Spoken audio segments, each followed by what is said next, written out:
بسم اللہ الرحمن الرحیم۔ السلام علیکم دوستو، دنیا بھر کی خبروں میں آج آپ سنیں گے، لیکن اس سے پہلے اگر ہو سکے تو لائک اور سبسکرائب کا بٹن ضرور دبا لیں۔ شکریہ۔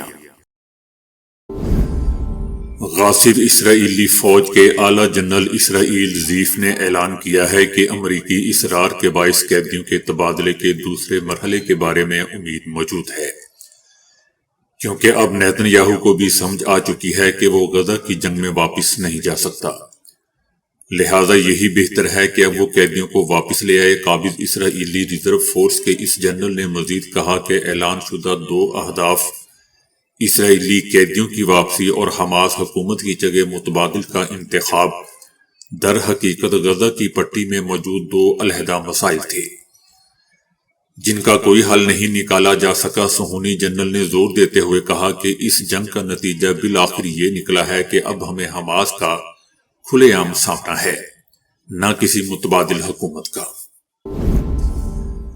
غاصب اسرائیلی وزیر دفاع نے اعلان کیا ہے کہ اسرائیلی فوج شامی علاقے جبل الشیخ میں غیر معینہ مدت تک تعینات رہے گی۔ اس کا کہنا تھا کہ شامی سرزمین پر اسرائیلی رجیم کا فوجی قبضہ برقرار رہے گا۔ غاصب اسرائیلی وزیر دفاع نے زور دیتے ہوئے کہا کہ اسرائیلی فوج شامی مقبوضہ علاقے گولان کی حفاظت کو یقینی بنانے کے لیے شامی پہاڑی علاقے پر غیر معینہ مدت تک موجود رہے گی۔ امریکہ میں میڈ مین کی شہرت پانے والے صدر ٹرمپ ایک مرتبہ پھر برسر اقتدار آ جانے سے جہاں امریکہ کے یورپی اتحادیوں میں کھلبلی پڑ چکی ہے، وہیں مشرق وسطی میں امریکی اور برطانوی مفادات کی ضامن غاصب صہیونی رجیم کو بھی اپنے وجود کے لالے پڑے ہوئے ہیں۔ صدر ٹرمپ کی غیر یقینی شخصیت اور غیر قابل پیش گوئی اقدامات کی جانب اشارہ کرتے ہوئے صہیونی میڈیا نے اعلان کیا ہے کہ غاصب صہیونی رجیم اس فکر میں مبتلا ہو چکی ہے کہ صدر ٹرمپ کسی اچانک حکم کے تحت شام میں تعینات امریکی فوجیوں کو بھی واپس بلا لیں گے۔ تازہ ترین رپورٹ میں اسرائیل کے سرکاری ریڈیو ٹیلی ویژن نے کہا ہے کہ نئے امریکی صدر ٹرمپ کی جانب سے شام میں امریکی فوجیوں کے اچانک انخلاء کے امکان کے بارے میں اطلاعات موصول ہو رہی ہیں، جنہوں نے اسرائیل میں گہری تشویش کو جنم دیا ہے۔ شام میں تعینات امریکی افواج کے انخلاء کے امکان سے نہ صرف اسرائیل میں ہی گہری تشویش پائی جاتی ہے، بلکہ اس امر کے شام میں موجود قدس فورسز پر بھی گہرے اثرات مرتب ہو رہے ہیں۔ صہیونی میڈیا نے انکشاف کیا ہے کہ شام میں تعینات ہزاروں امریکی فوجیوں کو واپس بلانے پر مبنی ٹرمپ کی خواہش سے وائٹ ہاؤس کے اعلیٰ حکام نے ہی اسرائیل کو آگاہ کیا ہے۔ بتایا جا رہا ہے کہ امریکی صدر ٹرمپ نے 300 سے زائد ایگزیکٹو آرڈر جاری کیے ہیں۔ صدر ٹرمپ نے مہنگائی سے نمٹنے کے لیے ضروری اقدامات کیے ہیں۔ صدر ٹرمپ چینی ایپ ڈیپ سی کو بھی خطرے کی گھنٹی سمجھتے ہیں۔ صدر ٹرمپ چاہتے ہیں کہ امریکہ کو مصنوعی ذہانت کے میدان میں آگے ہونا چاہیے۔ بھارتی ریاست اتراکھنڈ میں یکساں سول کوڈ نافذ ہو گیا ہے۔ جمعیت علماء ہند نے اس معاملے پر اپنی شدید تشویش کا اظہار کرتے ہوئے کہا ہے کہ ایسا کر کے نہ صرف شہریوں کی مذہبی آزادی پر حملہ کیا گیا ہے، بلکہ یہ قانون پوری طرح تفریق اور تعصبات پر مبنی ہے۔ جمعیت علماء ہند نے اعلان کیا ہے کہ صدر مولانا ارشد مدنی کی رہنمائی میں حکومت کے فیصلے کو ہائی کورٹ اور سپریم کورٹ دونوں میں چیلنج کیا جائے گا۔ جمعیت علماء ہند کا کہنا ہے کہ چونکہ یہ قانون تفریق اور تعصبات پر مبنی ہے، اس لیے اسے یکساں سول کوڈ نہیں کہا جا سکتا۔ ان کا کہنا ہے کہ ایک اہم سوال یہ اٹھتا ہے کہ کیا کسی ریاستی حکومت کو ایسا قانون بنانے کا اختیار ہے بھی کہ نہیں۔ مولانا ارشد مدنی نے اپنا سخت رد عمل ظاہر کرتے ہوئے کہا ہے کہ ہمیں ایسا کوئی قانون منظور نہیں جو شریعت کے خلاف ہو، کیونکہ مسلمان ہر چیز سے سمجھوتا تو کر سکتا ہے لیکن اپنی شریعت سے کوئی سمجھوتا نہیں کر سکتا۔ مولانا ارشد مدنی نے سوال اٹھایا کہ اگر آئین کی ایک دفعہ کے تحت درج فہرست قبائل کو اس قانون سے علیحدہ رکھا جا سکتا ہے تو ہمیں مسلمانوں کو آئین کی دفعہ 25 اور 26 کے تحت مذہبی آزادی کیوں نہیں دی جا سکتی؟ ان کا کہنا تھا کہ یکساں سول کوڈ بنیادی حقوق کو مسترد کرتا ہے۔ اگر یہ یکساں سول کوڈ ہے تو پھر شہریوں کے درمیان یہ تفریق کیوں؟ ان کا کہنا تھا کہ سچ تو یہ ہے کہ کسی بھی مذہب کا ماننے والا اپنے مذہبی معاملوں میں کسی بھی طرح کی نامناسب مداخلت برداشت نہیں کر سکتا۔ صدر ٹرمپ کے نامزد خصوصی ایلچی رچرڈ گرینیل نے عمران خان کی رہائی کے مطالبے سے متعلق کی گئی ایک کے سوا اپنی تمام ٹویٹس بظاہر ڈیلیٹ کر دی ہیں۔ ایکس ٹائم لائن پر ان کی مشہور ٹویٹس دستیاب نہیں ہیں اور پاکستان میں سوشل میڈیا پر اس حوالے سے بحث شروع ہو چکی ہے۔ رچرڈ گرینیل کی وہ ٹویٹ موجود ہیں جو 24 دسمبر 2024 کو امریکی دفتر خارجہ ٹیمی بروس کی جانب سے جاری بیان کے جواب میں کی گئی۔ ٹیمی بروس نے لکھا تھا کہ امریکہ کو پاکستانی شہریوں کو ملٹری کورٹ میں سزا سنائے جانے پر تشویش ہے اور وہ پاکستانی حکام سے منصفانہ ٹرائل اور مناسب عمل کے حق کا احترام کرنے کا مطالبہ کرتے ہیں، جس کے جواب میں رچرڈ گرینیل نے لکھا کہ آپ کو دیر ہو چکی ہے اور یہ بہت کم اور بہت کمزور ہے۔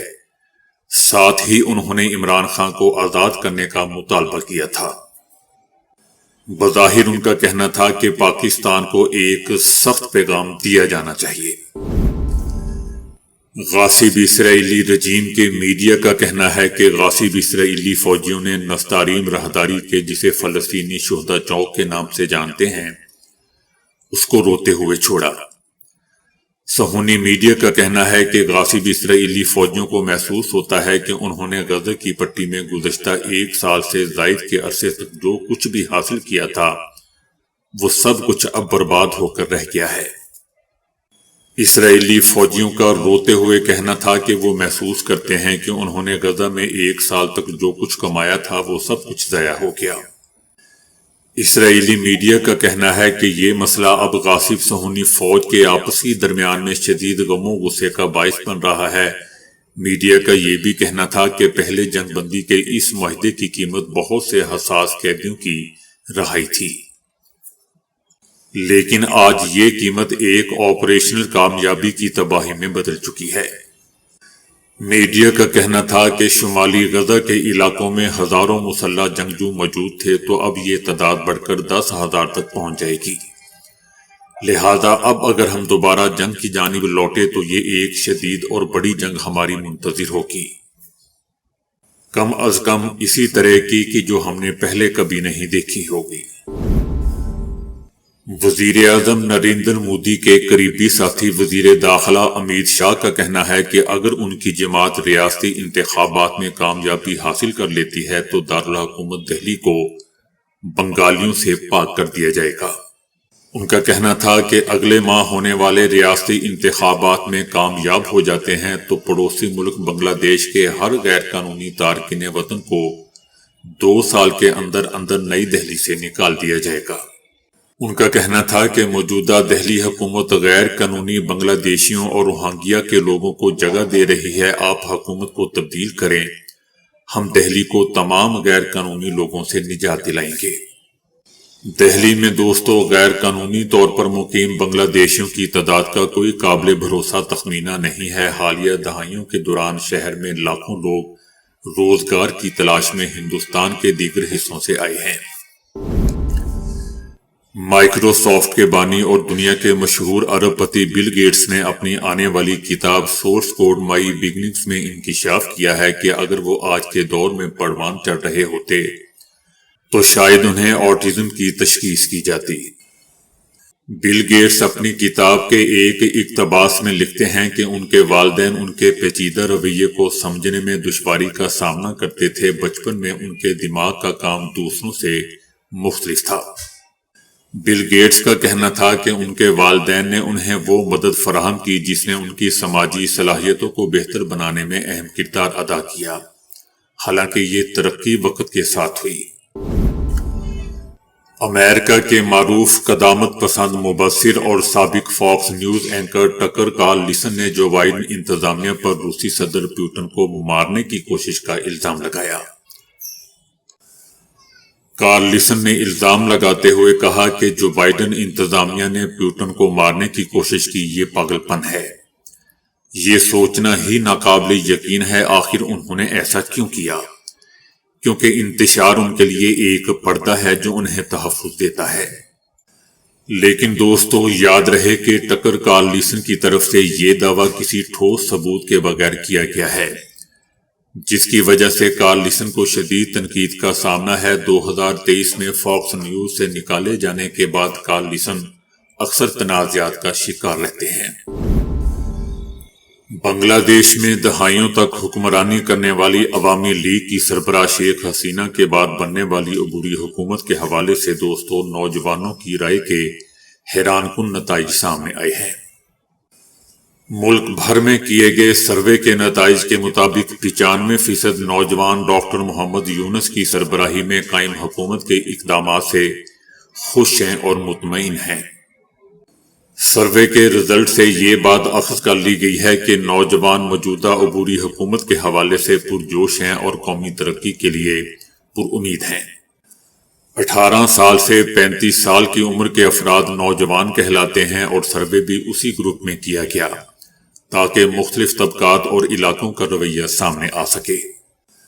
سروے میں تعلیم، صحت، موسمیاتی تبدیلی، سہولیات، انصاف، حکمرانی، امن و امان، معلومات تک رسائی اور مستقبل کے حوالے سے امیدوں سے متعلق سوالات پوچھے گئے۔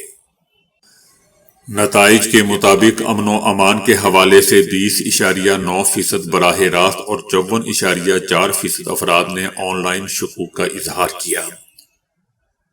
25.3% براہ راست اور 70% افراد نے آن لائن تاثرات میں کہا کہ ملک خواتین کے تحفظ میں ناکام ہے۔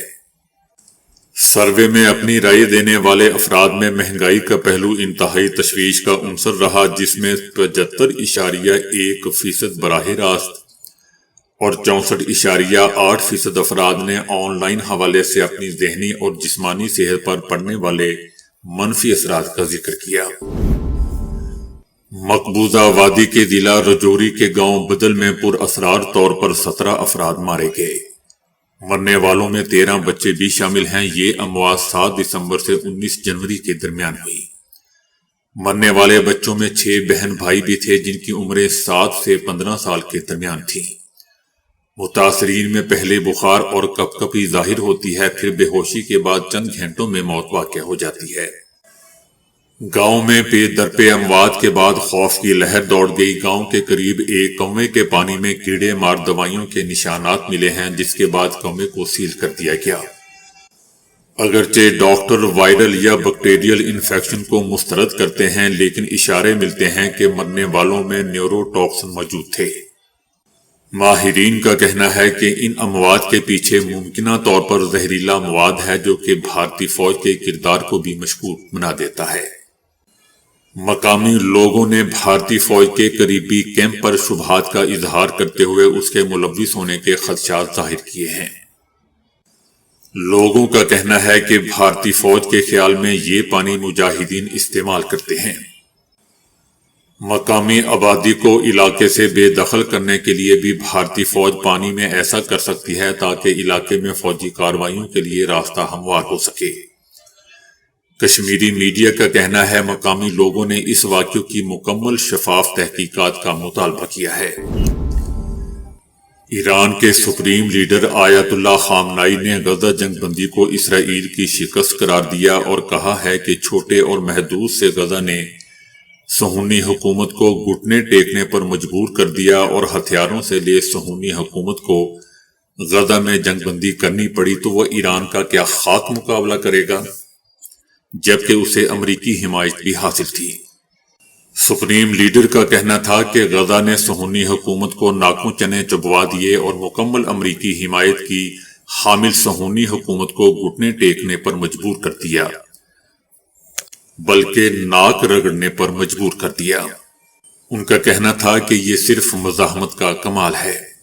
سپریم لیڈر کا کہنا تھا کہ ہمیں معلوم ہے کہ سفارتکاری کی مسکراہٹوں کے پیچھے پوشیدہ اور اندرونی دشمنیاں اور بدنیتیاں چھپی ہوئی ہوتی ہیں۔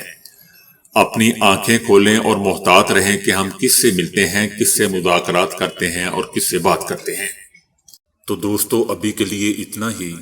ویڈیو کو لائک اور شیئر کرنے کا بہت بہت شکریہ۔